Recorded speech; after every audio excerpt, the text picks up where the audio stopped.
The chosen one. Pay careful attention. You didn't just happen to click on this video. It is no coincidence that these words are reaching your ears right now. Heaven has aligned at this precise time because God is communicating directly to you. There is a person in your heart, a face that comes to mind, the moment you notice the title. And this is neither imagination nor chance. This is a heavenly warning. Don't disregard it. Do not dismiss it. Because what you chose in this season may influence the trajectory of your destiny. I need you to lean in with your soul fully alert, for the message you are about to hear is weighty beyond feeling. It has an everlasting meaning.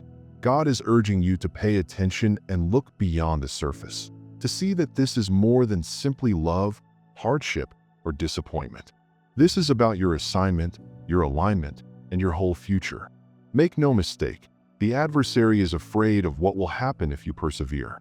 That is why this mail has reached you now. Before we go any farther, I want you to do something tremendous. If this resonates with you, click the like button. It may seem little, yet it signifies your agreement with what heaven is unleashing over you. Subscribe if you haven't already, so you never miss the messages that God has placed in this spot for His chosen people. Most crucial, leave the number in the comments. Why? Because it reflects the person who nearly gave up, the one the shepherd sacrifices everything to save. By writing it, you confirm that I am not lost. I was discovered, and I will not abandon what God has given to me. Stick with me to the finish, because what you are about to hear will change the way you perceive this individual and, more significantly, the hand of God in your life. The Real warning starts now. The chosen one. You need to comprehend something that far too many people overlook. God does not create pointless interactions when your life collides with another person's. It was not arbitrary. It was not casual. It was not just another chapter in your narrative. It was a divine appointment made before time existed. Consider the past. Do you recall the very first time your paths crossed? Perhaps the talk seemed uncomfortably familiar, a gaze that went deeper than words, or a sudden stirring in your soul, whispering, "Pay attention. This is not typical." That instant marked heaven's stamp on a relationship that would one day become a battleground, not because it lacked worth, but because it served a significant function. Relationships fade swiftly, like shadows at nightfall. But there are others who linger, those who leave an inexplicable imprint on your spirit. This is not simply a random individual you met on your travels. No, this is someone who is connected to your purpose. Someone whose presence in your life is intended to mold, challenge, and accelerate you toward the destiny God has for you. That is why the link seems so unique, substantial, and unbreakable. Even when difficulties threaten to break it apart, it remains steadfast because it was founded on divine teaching rather than human desire. Let us be clear. This isn't about romantic ideas or fantasies. This is about purpose. God does not link His chosen ones to others for no cause. Sometimes the person in front of you has keys to doors that you are unable to enter alone. Sometimes they act as a mirror, revealing aspects of your spirit that you never wanted to address, but must in order to progress. They are sometimes appointed to walk with you while storms rage, so that the promise inside you does not die in loneliness. Every detail has importance. Every talk, struggle, and reconciliation has contributed to a tapestry far larger than your feelings. Here's the mystery. The opponent sees the design. Even if you don't, he understands the peril of two souls united under heaven's command. He understands what occurs when purpose collides with unity. This is why the assaults get more intense. Why? Confusion crept in. Why? Doubts speak louder at night. The harder the opposition struggles, the clearer the evidence becomes. Because he does not spend energy on pointless relationships. He only battles what endangers his kingdom, chosen one. When God crafts a narrative, keep this fact in mind and imprint it on your heart. The adversary fights harder. That is why you experience resistance. That is why you questioned. Why is this hurting so much? Is it from God? It hurts because it matters. It is hefty because it is sacred. If the relationship had no everlasting weight, it would have disintegrated simply and without a struggle. But the fact that you are still here, still spiritually connected to this person, still unwilling to let go, despite the storm, is proof of divine purpose. Do you see it now? That initial meeting represented more than simply the start of a relationship. It was the beginning of an assignment. Heaven put something inside this relationship that neither of you completely comprehends yet. And the enemies will do all in their power to destroy it before you grasp what it is. This is why you must hang on, not mindlessly, not passively, but with discernment, prayer, and a firm belief that what God has planned cannot be undone by chaos. Feel it thoroughly. You're standing on hallowed ground. The connection was never an error. It was heaven's plan. And when you finally understand this, everything about the struggle you're in will make sense. And now, let me leave you with this burning question in your heart. We continue till the next moment. If God himself went to the bother of connecting your route to this person's path, would you dare to dismiss it as ordinary? Or will you start to perceive it as a battlefield? It is true that the opponent worries you will win. The chosen one. You must open your eyes to the true war that you are now facing. This is not about disagreements, misunderstandings, or periods of quiet. This is not about personality disputes or recurring wounds. What you are witnessing is far deeper, darker, and more planned than what the naked eye can perceive. The term expresses itself clearly. We battle not against flesh and blood, but against principalities, powers, and rulers of darkness. That includes the stress you feel, the despair that pounds heavily on your chest, and the sudden notion of just giving up. None of it starts with the person in front of you. It's the enemy, strategically sowing seeds of loss in the hopes that you would abandon a commitment that you have just recently learned about. The enemy's methods are usually covert. He does not appear with a flag of devastation. Instead, he speaks in whispers. He exaggerates little issues until they like insurmountable mountains. He takes a single quarrel and turns it into a story that says, "See, this will never work." He reopens past wounds and disguises them as current realities, making you think that history will repeat itself. His strategy isn't raw force. It's erosion. He does not need to annihilate you in a single strike. All that is required is to gradually wear away your faith until you voluntarily let go of what God has brought together. And thus lays the danger. If you resign today, you aren't just walking away from someone. You are departing from a heavenly assignment. This relationship is more than just about friendship. It is about the kingdom's purpose. You were never supposed to face these battles alone. You were never supposed to carry out some callings on your own. Heaven connected you with this individual for a purpose. And if you choose to leave this season, you will also be leaving the task that is related to your marriage. The adversary is aware of this. That is why he is unrelenting. He understands that if you stay, you will see fruit that will frighten him. But if you go, he will triumph without lifting a finger. Think about it. How often have you contemplated quitting up, only to feel a tremendous aching within, as if something bigger was drawing you back? That agony represents your soul, realizing that this war is not about feeling. It's about fate. You can sense in your bones that this conflict is greater than the two of you. That's because the adversary isn't opposing your relationship. He's battling the ripple effect that will occur if it survives. When two chosen ones stand together, united in faith, they become a weapon against darkness. They disrupt cycles. They repair bloodlines. They unleash blessings not just for themselves, but also for future generations. That is why the adversary is determined to destroy you before you learn how powerful you are together. The chosen one. Ask yourself, brutally honest, is the voice asking me to leave truly from God? Is it from the person who fears my union? Because God never speaks with fear. He never mentions despair. He never leads you to despair. The shepherd's voice gives serenity, even when corrected, directed, or confused. Clarity, even in stillness. If the voice you are hearing simply urges you to resign, you must determine its source. The adversary will imitate reasoning. He'll utilize emotion. He'll masquerade loss as knowledge. But your spirit understands the difference. Don't be fooled.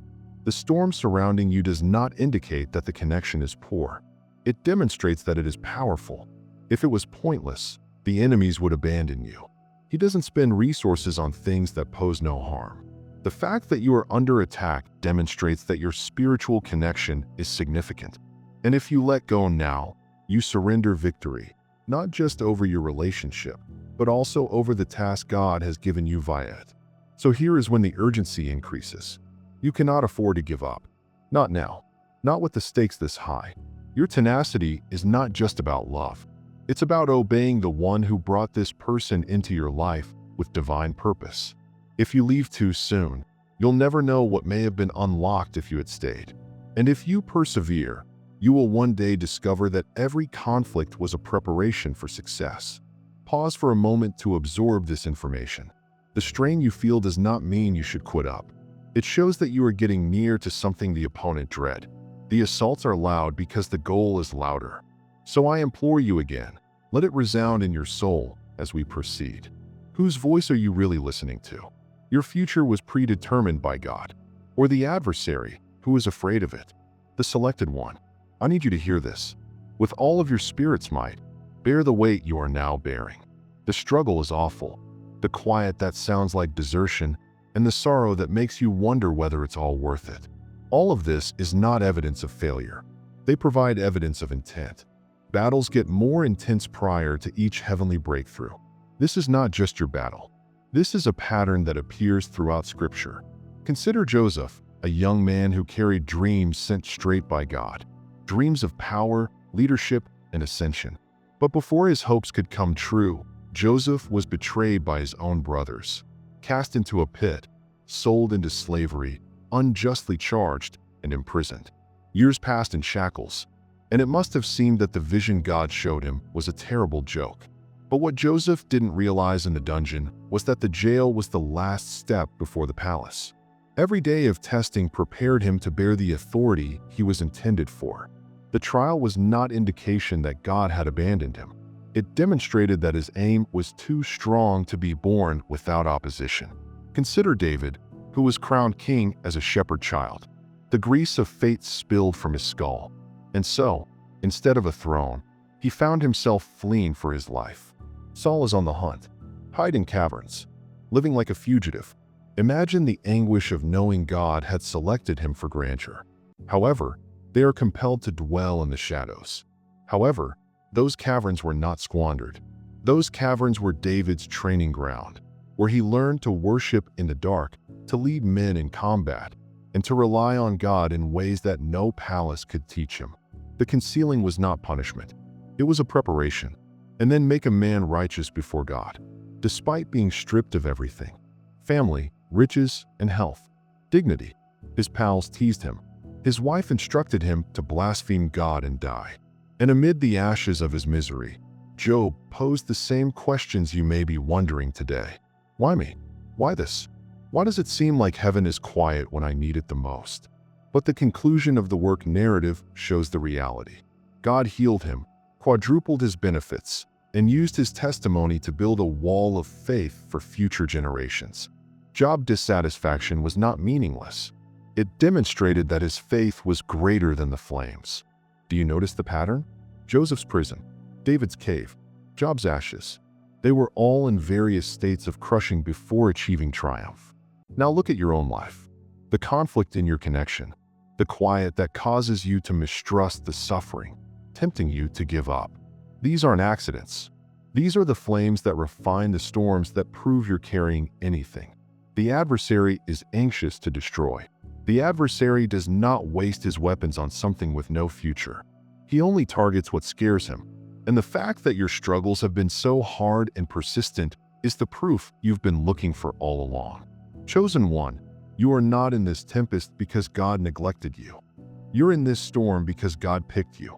And the resistance is the most audible indication that the promise is nigh. It's always darker before dawn. The greatest assaults occur when the adversary realizes he is running out of time. And the strain you're feeling now isn't the end.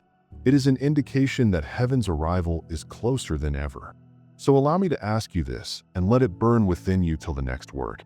Would their destiny have been realized if Joseph had resigned in jail, David had submitted in the cave, and Job had denounced God in his death? No, and the same is true for you. The trial you're in isn't the last chapter. It's the last test before the breakthrough. And here is a secret the adversary does not want you to know. The trial isn't harming you. It's proving you. It proves your affection, proving your trust. demonstrating your endurance. And when the smoke clears, you won't just survive. You will emerge with proof that your goal was always worth the battle.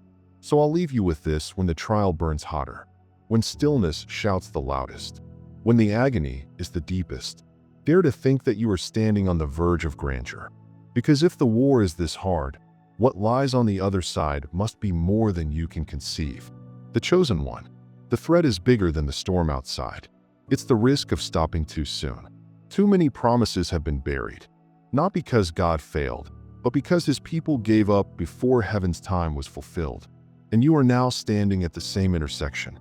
The impulse to walk away is strong, almost logical, nearly rational. But let me tell you something. With fire in my voice, I warn you that if you succumb too soon, you risk forfeiting the very promise God has been secretly preparing for you. Consider a seed sown deep in the earth. When you cover it with earth, it vanishes from your view. Days and weeks pass. The ground seems the same, silent but unchanging. And amid the quiet, uncertainty whispers. Nothing is occurring. Maybe the seed has died. Perhaps the earth is bare. But under the surface, invisible to your sight, roots are developing. Life is agitating. The unseen works harder than the seen. If you dig up the seed too soon, you won't observe any improvement. You put an end to a miracle that was about to happen. This is what happens when impatience causes you to forsake something God is still working on. Just because you don't notice any changes in that individual yet. Just because you don't hear the words you've been hoping to hear. Simply because the issue seems trapped. That doesn't imply heaven is quiet. God is the great gardener. He begins by working in concealed locations. He strengthens the roots before allowing the fruit. And if you leave now, you will never know what is going to emerge from the soil of your endurance. Listen to me. Progress in the kingdom is seldom apparent at first. It often hides in disguise. Silence does not indicate absence. Delay does not indicate denial. And perplexity does not indicate that God has abandoned the purpose. You may be standing in the waiting room for your miracle, but impatience warns you that the door is locked. No, the door is not locked. It is just not yet open.